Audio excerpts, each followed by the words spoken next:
Keep watching.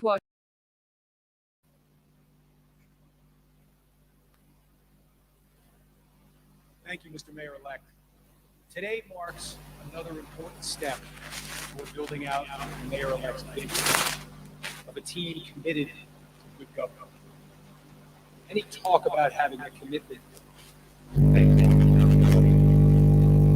transparency, efficiency, and target achievement in this area. And the respect and deserve action that demonstrates a genuine to a better government for all of us. Today's two appointments and the creation of a new office laser focused on the risk to our city's resources. Do just that. Lisa Flores and Marjorie Landa are proven government leaders who have dedicated their careers to serving the city. And they are women who embody integrity, expertise, collaboration, and commitment. And I very much look forward to working with them, along with DOI Commissioner nominee Jocelyn Straubel, to ensure that our city's assets are deployed both as efficiently as possible and as equitably as possible. A critical component of the Mayor-elect's effort in this area what we believe is the first of its kind Mayor's Office of Risk Management and Compliance. This new office, which will be charged with identifying operational, financial, compliance risks. Before they result in more costly audits, investigations, and litigations, reflects the Mayor-elect's pragmatic and creative approach to protecting the city from waste and mismanagement. There is more to come in this area, but this is certainly a very significant step forward, and I feel privileged to be a part of it. Thank you.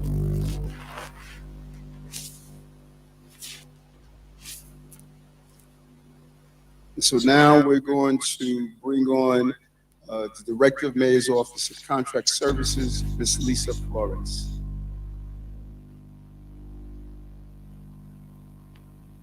Thank you, Mayor-elect Adams, Mr. McGuire, and the whole team for giving me the opportunity to be the next Director of the Mayor's Office of Contract Services. I am deeply humbled to stand here in the company of such dedicated and accomplished public servants. Today's announcement makes it crystal clear that your administration is committed to an honest and fair government that's open to all and that all New Yorkers can trust and believe in. It is a great honor to be part of a team committed to restoring confidence in government, and it's a goal that is part of my DNA. My parents, both of whom were born and raised in Puerto Rico, taught me the importance of honor, duty, and service to others. My father spoke no English when he volunteered to fight in the Vietnam War, and he rose to the rank of sergeant through hard work and dedication. And his unwavering pride and service to others has been a daily inspiration to me. My mother was a city employee for almost 30 years and began her career at a time when women were a rarity in positions of authority. Yet every day, she was 100% committed to excellence in the face of all adversity. It is with this foundation to public service that I joined the city almost 20 years ago. For me, returning to Mox in this role presents a unique opportunity to utilize my oversight and government experience in a very different and impactful way. Together with the team and in collaboration with stakeholders, the office will work towards implementing best practices, championing reforms that are informed by a broad cross-section of voices and leverage all of the tools in the procurement toolbox to help build a procurement environment that is collaborative, business-friendly, that fosters innovation, and that's transformative. No stone will be left unturned in seeking out solutions to persistent hurdles and frustrations in the city's procurement system. We simply need to be faster, more nimble, more accessible, more inclusive, and more responsive to the needs of businesses, not-for-profits, and MPPs. And I intend to listen to all perspectives and ideas and be laser focused on getting things done to help the city continue to grow and prosper. As we continue to battle the COVID crisis and all of the economic and social pressures around us, there are a number of priorities we will focus on in collaboration with city agencies, key stakeholders, and advocates, such as reforming the procurement rules to tackle systemic inequities faced by MWEs, not-for-profits, and small businesses, expand the MWE program, increasing their access to the contracts and paying them on time, working closely with the controller-elect Brad Lander and the not-for-profit task force on comprehensive overhaul to nonprofit contracting to reduce retroactivity, finally pay not-for-profits on time, and pay fair wages. Timely and transparent expenditure of federal infrastructure funds, fostering a business-friendly environment to support agile and responsive IT solutions, to serve the public and to expand the city's presence as a technology hub of innovation. Climate initiatives of green infrastructure, renewable energy, sustainable and equitable food production, and so much more. And that's why I look forward to the important work of ensuring taxpayer dollars are spent efficiently and that government is transparent, accountable, and equitable. Thank you again. And our Director of Mayor's Office of Risk Management and Compliance, we're here with Marjorie Lander.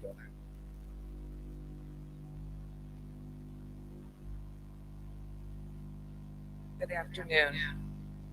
I want to begin by thanking Mayor-elect Adams for giving me this exciting opportunity to serve the city of New York and help him make city government work the way it's supposed to for all New Yorkers.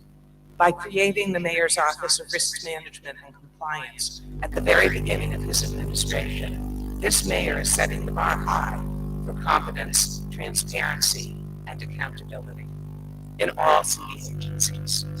The goal is to improve city services across the board, ensure that public money is used effectively, and help make the city the best place it can be for everyone who lives here, who works here, and who visits us. A city we can be proud of. For me, the opportunity to help the mayor create a new office with the mission of bettering city government is the culmination of my 35-year career in city government.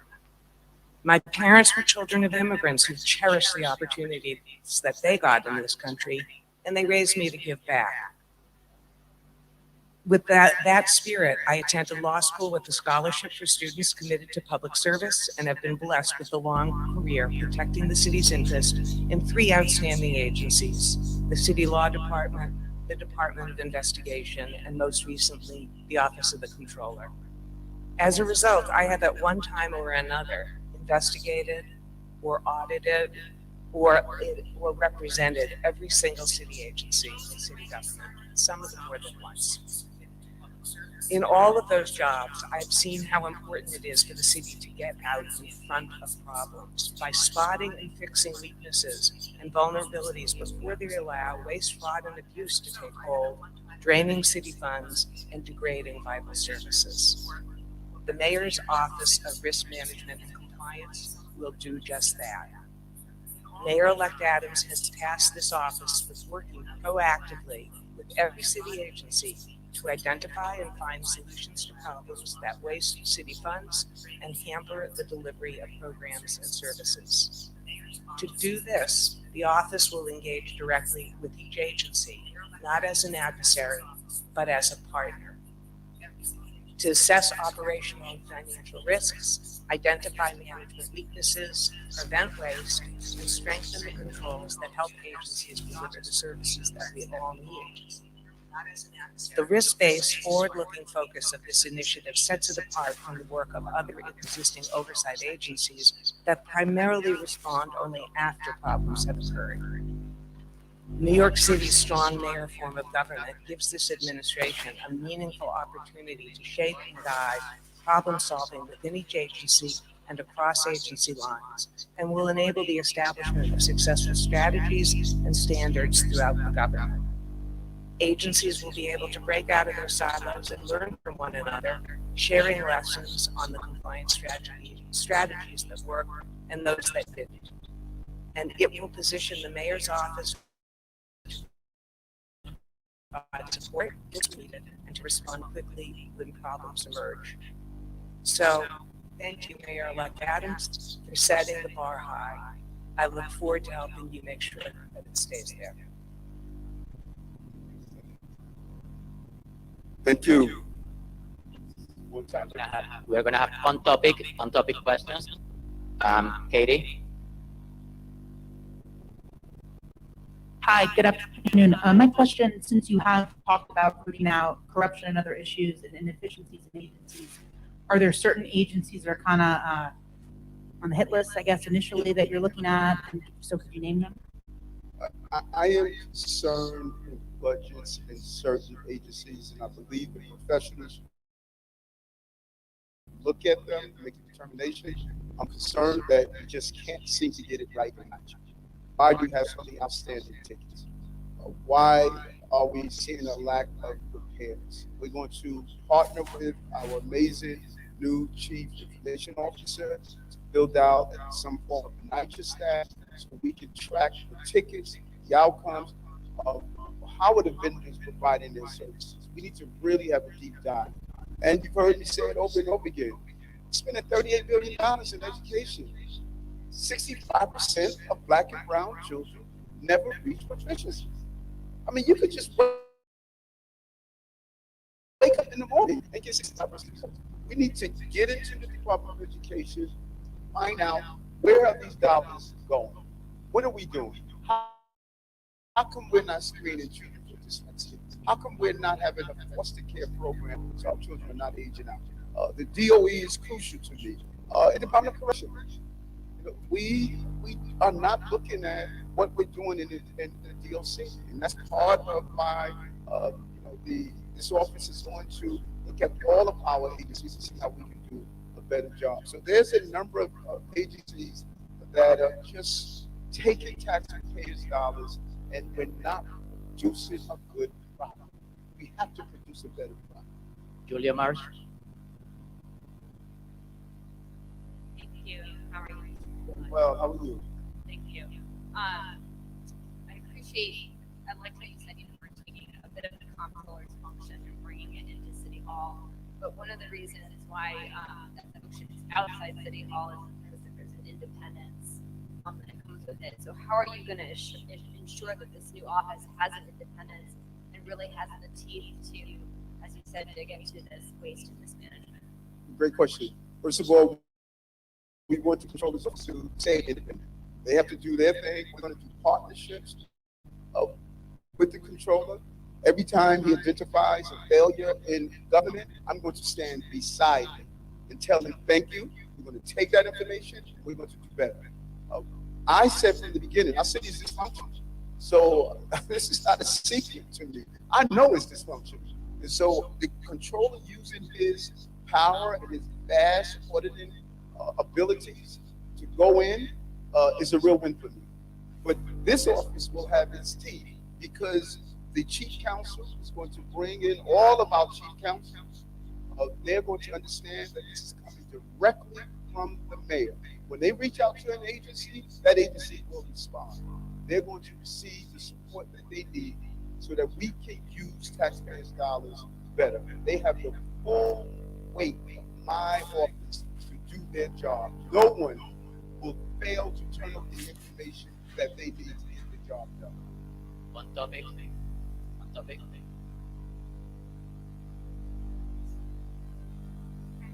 How we do? I had a question. How does your team get together and kind of like avoid the trap of you're taking their administration by people who are truly diverse but also emotionally intelligent? I'm sorry. I need to get your mask. It's blocking a lot, so you got to. Okay. I'll say it slower. Yes. How do you avoid the trap of performative diversity as you build your team going forward and find truly diverse and emotionally intelligent? So if I understand you correctly, how am I going to ensure I bring together diverse people into? I think it's impressive when you're doing analysis of the team we are building and you see the level of diversity that's in it. And when I sit down and speak with those we're bringing on board, that's what I'm looking for. I'm looking for diversity and skill sets. There has been a lot of talent of different groups and genders that really have been on the bench for a long time. And we are taking them off the bench with their skill set and bringing them in the game. And, you know, there was a common thread many people missed from both of the new appointments today. They all talked about their parents being immigrants. One fighting a war while they couldn't speak the language, but they still loved our country. This is at the heart of who I'm bringing into City Hall. That's a common theme and thread. They all can tell you of their immigrant background. They can all tell you how much they love this country. And they're probably the first generation to go to college in many of the people that I'm bringing on board. But they have been providing a service for the city, and I'm going to ensure we get that diversity across the board. Can I Lyric. Yes, yes, you can. Go ahead. January 2nd, just, you know, imagine what's that going to look like if you guys show up to work, showing up to office, what's your plan? January 2nd, will we show up to work for you the last one? What's your plan and how that's going to look? Just imagine for me, paint a picture. I didn't get the last one.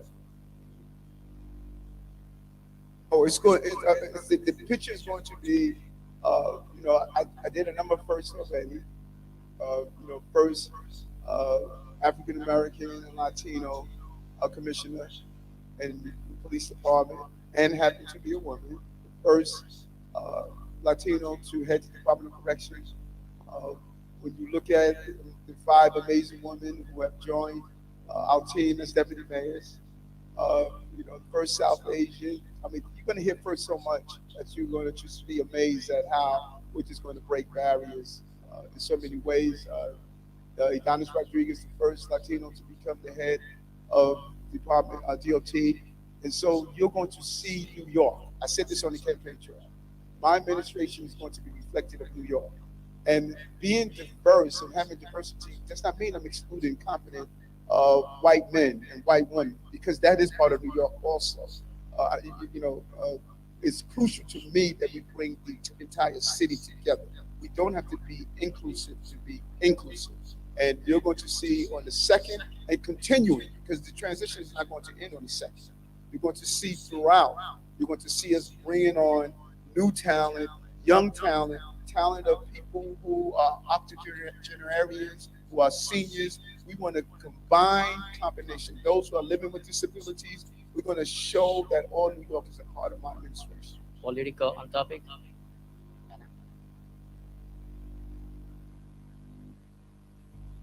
So when do you think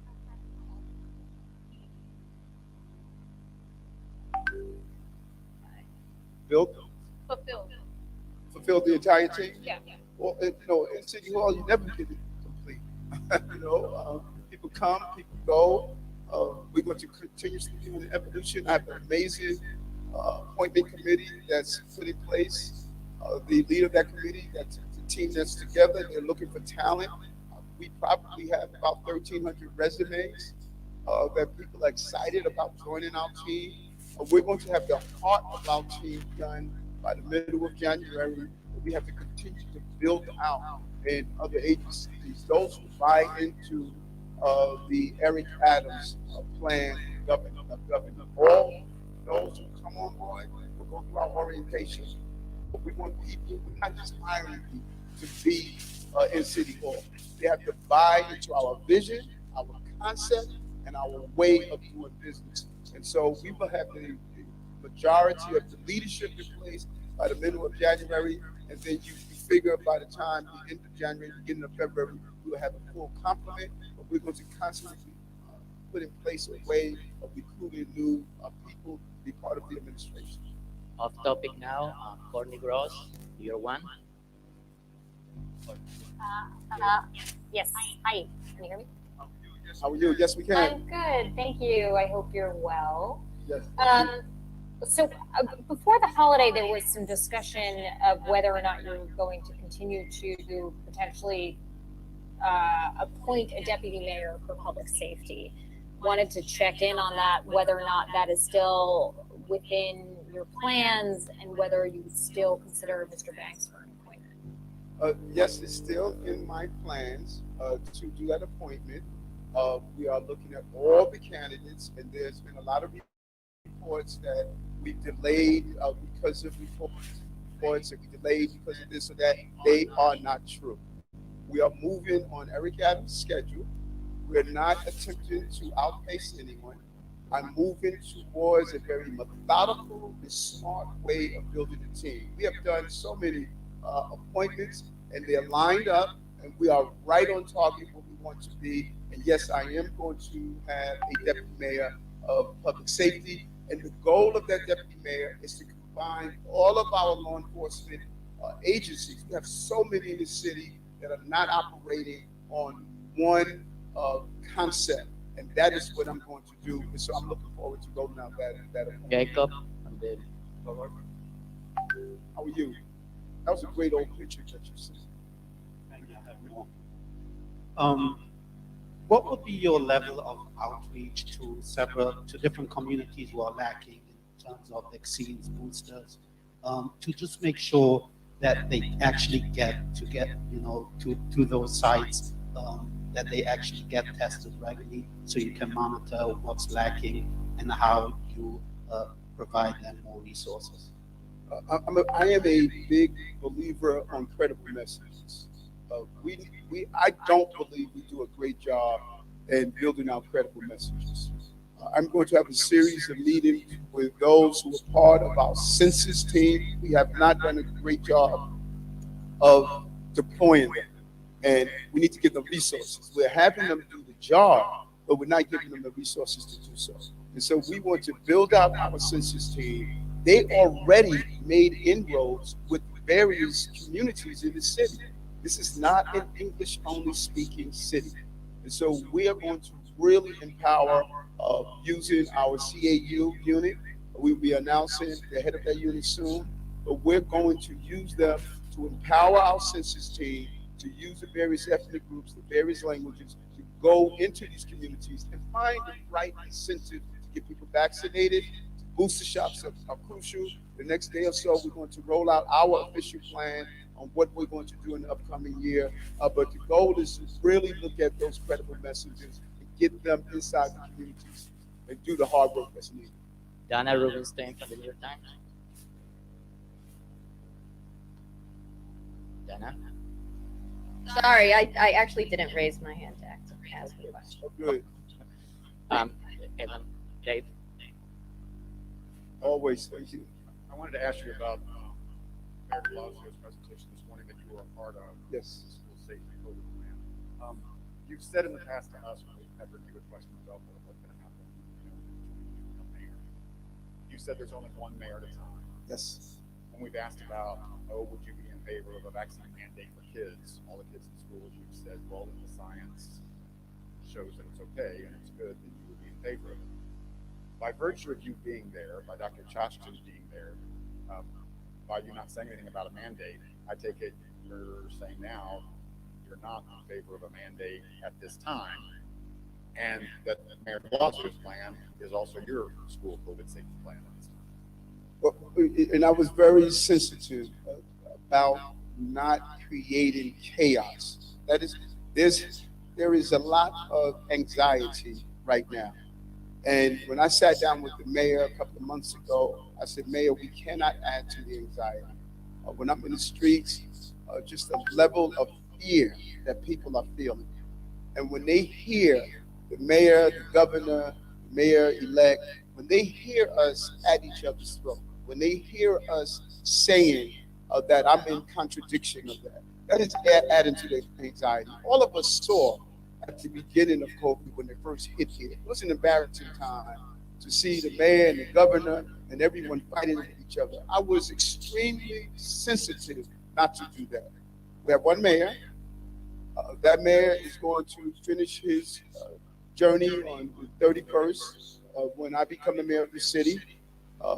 That is when I'm going to pick up the mantle.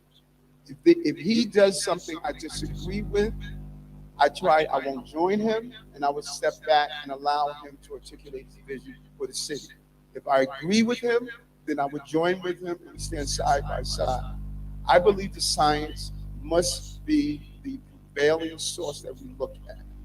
And we don't have the power to mandate vaccines for children. We don't have the power, believe it or not, to even mandate testing for children. That is a statewide mandate.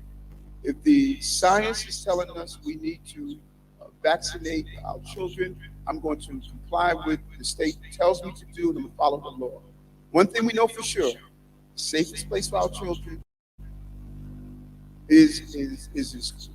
That's the safest place. The numbers speak for itself, and so I believe that's what we need to continue to do. Andrew Seed. Yes.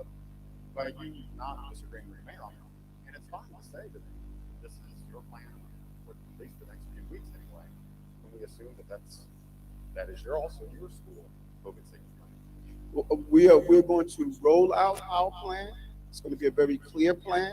We're going to talk about all those areas. If it's from how we're going to deal with employees to schools, we're going to roll it out completely.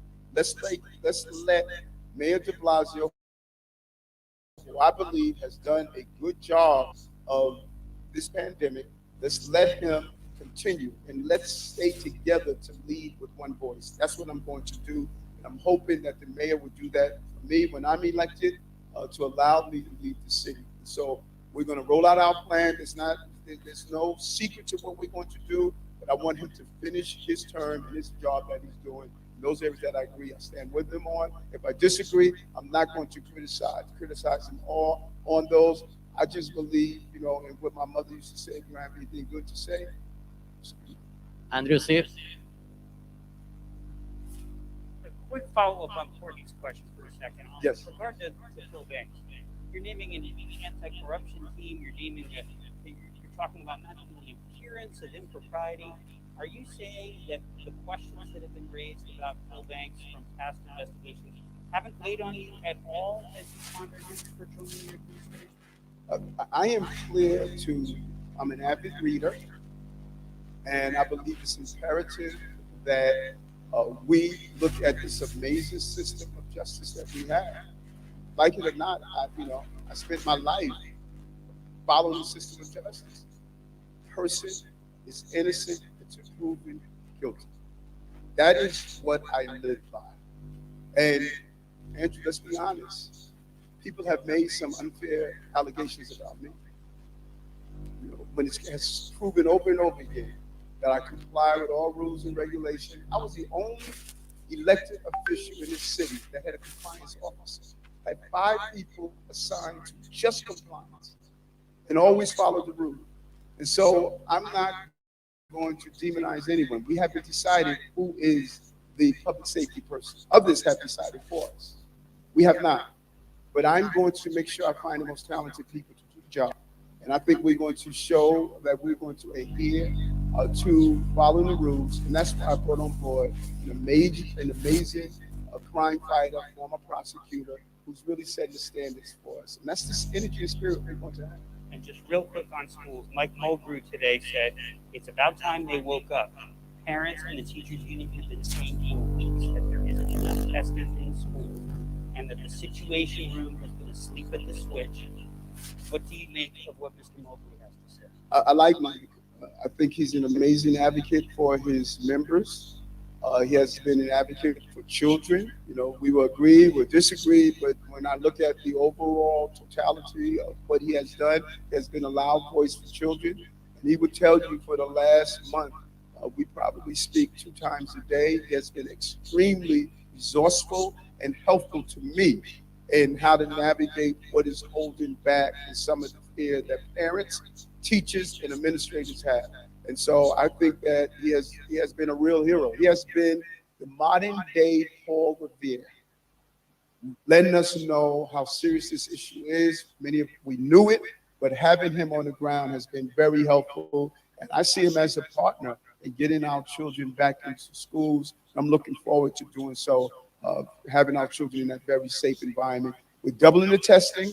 A lot has to do with Michael continuously reminding us and advocating on behalf of his membership and children. And I think all of us should be thankful for the advocacy that Michael has shown over these last few months and really years. He's been talking about this issue. And I thank him personally. Last 2 questions. Chris Sommerfeld from the Daily News. Chris? Hi, Mayor-elect. Can you hear me? Yes, I can. How are you? I'm well, thank you. Wanted to circle back on something you said just now about Mayor de Blasio's COVID policies. His private sector mandate, as you know, has now taken effect. While I understand you don't want to, break with the mayor or criticize him at this point, can you give us any indication on whether you're going to keep that mandate in place or alter it in any way once you take over? No. Next one, last one, Pix 11. You gotta give. Oh, sorry.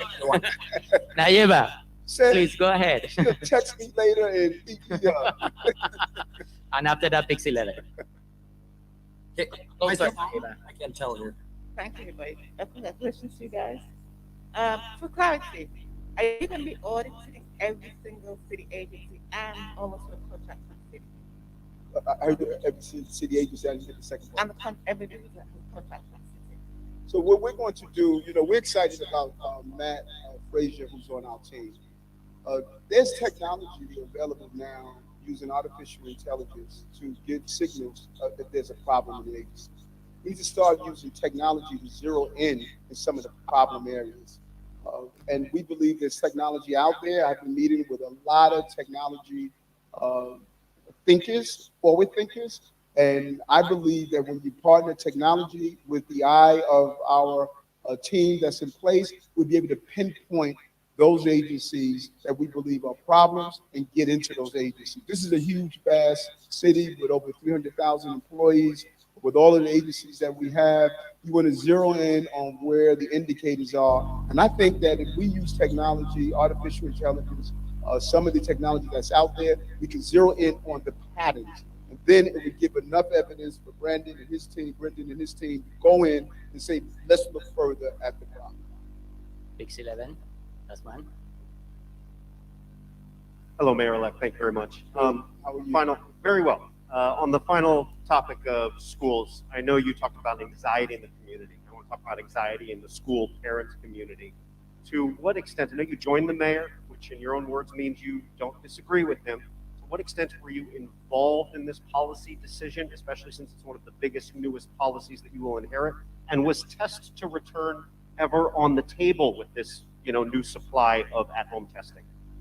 In the last few months, the mayor has not rolled out any policies without calling me and saying, you're about to inherit this area. What are your thoughts? And he has just been an amazing partner throughout this process. It's a very complicated process because no matter what you do, I can commit to you that you will find a New Yorker that's going to dislike. We have 8 million people. We have 30 million opinions. And so this mayor has balance, keeping our city open, safety, and how do we revitalize our economy.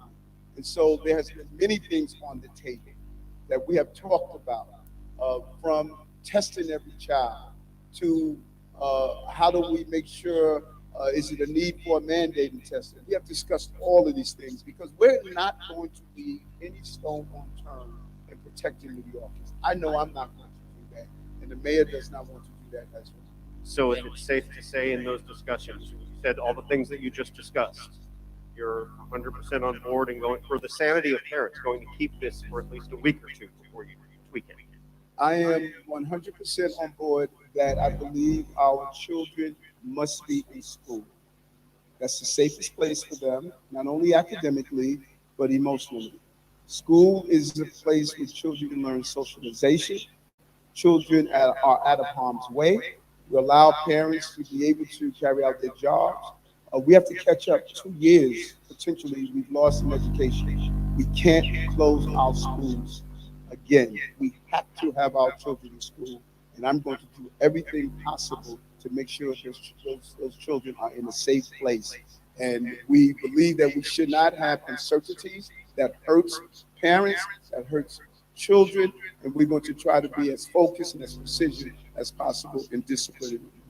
Thank you very much. Thank you very much. Appreciate you all.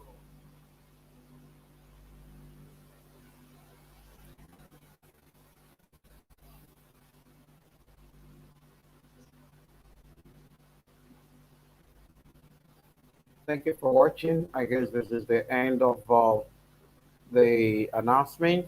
for today. Because I think they're preparing to take pictures. Thank you for watching Terror TV. We'll keep updating you on everything new going on in New York City and New York State at large.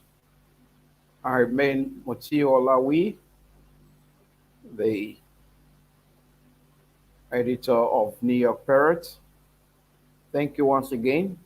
Keep watching Terror TV.